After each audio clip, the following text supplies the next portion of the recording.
Hello guys, ഇന്നത്തെ വീഡിയോയിൽ നമ്മൾ നോക്കാൻ പോകുന്നത് ദൃശ്യം 3 സിനിമയുടെ ഹിഡൻ ഡീറ്റെയിൽസും മിസ്റ്റേക്കുമാണ്. ദൃശ്യം 3 ഇപ്പോൾ ആമസോൺ പ്രൈമിൽ റിലീസ് ആയിട്ടുണ്ട്. നിങ്ങൾ സിനിമ കണ്ടിട്ടില്ലെങ്കിൽ ഈ വീഡിയോ കാണുമ്പോൾ നിങ്ങളുടെ ആസ്വാദനത്തെ ബാധിച്ചേക്കാം. ഇനി നേരെ വീഡിയോയിലോട്ട് പോവാം.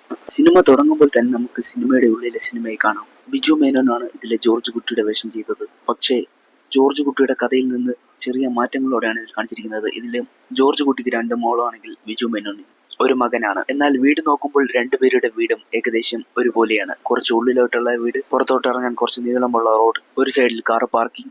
അങ്ങനെ അവസാനം ബിജു മേനോനെ പോലീസ് അറസ്റ്റ് ചെയ്യുകയാണ്. ഇതൊരു ഫോർ ഷാഡോയിങ് പോലെയാണ് കാണിച്ചിരിക്കുന്നത്. അതായത് ഈ ദൃശ്യം 3 സിനിമയുടെ ക്ലൈമാക്സിൽ ജോർജ് കുട്ടിയെ അറസ്റ്റ് ചെയ്യുന്നത് പോലെ. ഈ സീനിൽ ദൃശ്യം കണ്ടതിന് ശേഷം എല്ലാവരും എണീറ്റ് കൈയടിക്കുന്നുണ്ട്. ആ കൂട്ടത്തിൽ നിങ്ങൾക്ക് നോക്കിയാൽ കാണാം ബിജു മേനോൻ, മകൻ ക്യാരക്ടർ, പിന്നെ ബാക്കി 2-3 പേർ. എനിക്ക് തോന്നുന്നു ഇവരായിരിക്കും ഈ IG പ്രഭാകർ പോലെയുള്ള കുറച്ച് ക്യാരക്ടർ.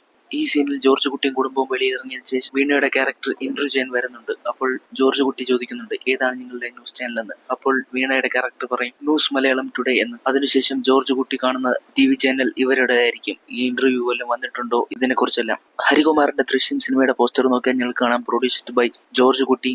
ജോർജ് കുട്ടിയുടെ പ്രൊഡക്ഷൻ കമ്പനിയായ റാണി പ്രൊഡക്ഷനാണ് ഇത് ചെയ്തിരിക്കുന്നത്.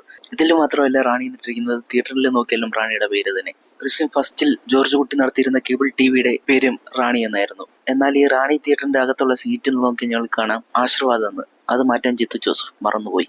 ദൃശ്യം സിനിമയുടെ വ്യാജ പതിപ്പ് ഇറങ്ങിയതിനു ശേഷം തിരുവനന്തപുരത്ത് പോയി കേസ് കൊടുക്കാനായിട്ട് വീട്ടിൽ നിന്ന് ഇറങ്ങുന്നതിന് തൊട്ടു മുമ്പ് എസ്തർ അനിലിന്റെ ക്യാരക്ടർ TVയിൽ പ്രണവ് മോഹൻലാൽ നായകനായ ജിത്തു ജോസഫിന്റെ ആദി എന്ന സിനിമയാണ് കണ്ടുകൊണ്ടിരിക്കുന്നത്. ഈ സിനിമ ഇറങ്ങിയപ്പോൾ തൊട്ട് കേൾക്കുന്നതാണ് ഈ സിനിമ കൊള്ളൂല, മോശമാണ്. പക്ഷെ ഇതൊരു ക്ലാസിക് പടമായിട്ടാണ് എനിക്ക് തോന്നിയത്. ഇതൊരു നല്ല കിടിലം പടമാണ്.